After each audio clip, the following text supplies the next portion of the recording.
The path of the late bloomer. I am going to tell you something today that perhaps no one has ever told you so clearly. If you have always felt that your life is running a bit late, if you feel like others have surged ahead while you remain stuck, understand one thing first. You might not be behind. You might just be on a different path. And this path is never the crowded one. Since childhood, some people are labeled by the world as too quiet, too thoughtful, or too serious. They don't raise their hands much in class. They don't speak much in crowds, and they aren't quick to make decisions. From the outside, it looks like a lack of confidence, but inside, something else entirely is happening. A deep process is unfolding that the world cannot see. The psychology of depth. The psychologist Carl Jung once suggested that the rarest personality is not the one who shines early, but the one who emerges late. This delay is not a weakness, it is preparation. Such people cannot synchronize with the noise of this world from the start.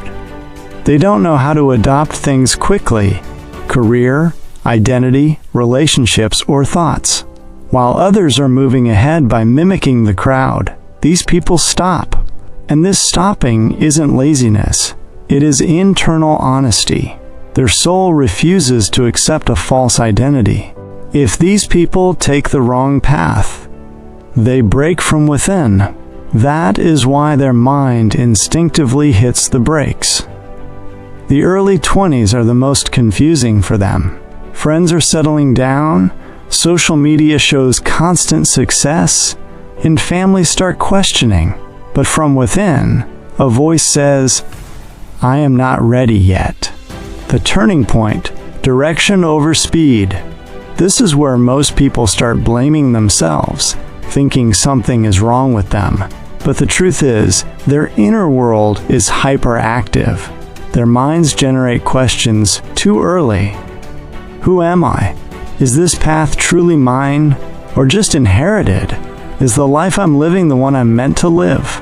These questions reduce your speed, but they clear your direction. Jung believed that those who fit in too quickly often break later. Midlife crises, emptiness, and identity shifts are often the results of that early haste. But those who struggle early and find themselves late emerge more stable. Their foundation is not external. It is built within. The dark night of the soul. On this path, loneliness is almost certain. When your thoughts are deep, superficial conversations become exhausting. When you see the games people play, status, comparison, show off, it becomes impossible to participate. You withdraw. People see it as weakness. In reality, it is self-defense. This is when your inner darkness surfaces: fear, jealousy, anger, and inferiority. Most people suppress these, but the rare individual looks at them, understands them, and doesn't look away. This process is grueling, but it creates depth. No one becomes truly strong without understanding their own shadow. The shift after age 30. There comes a time, often after 30, when something shifts, not outside, but inside. Comparison begins to die. Restlessness is replaced by a strange calmness. The questions don't end, but the hurry to find answers vanishes. This is the real turning point. You stop trying to be someone else. You start becoming yourself.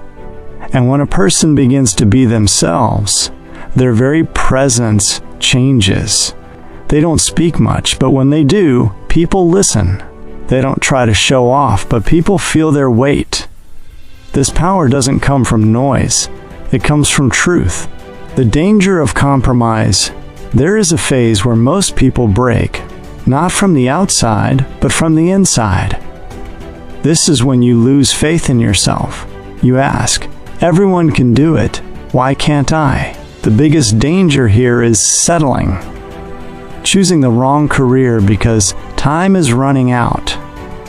entering the wrong relationship because loneliness is scary, donning a mask because society is asking questions. Many people give up here. They look settled on the outside, but something dies inside. The late bloomer chooses a different path, to break completely if necessary, but to avoid the lie. The emergence beyond validation. In the final stages, your mind clears. You no longer ask, "What should I become?" You ask, "In what area can I no longer live a lie?"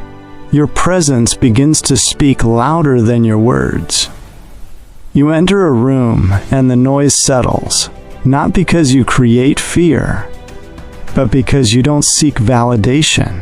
You are no longer moved by every opinion or shaken by every success. This isn't sudden confidence. It is internal clarity.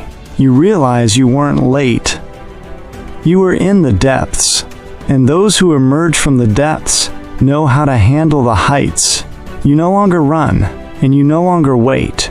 You walk at your own pace, and eventually, that pace becomes a reference for others. You are not behind. You are becoming whole.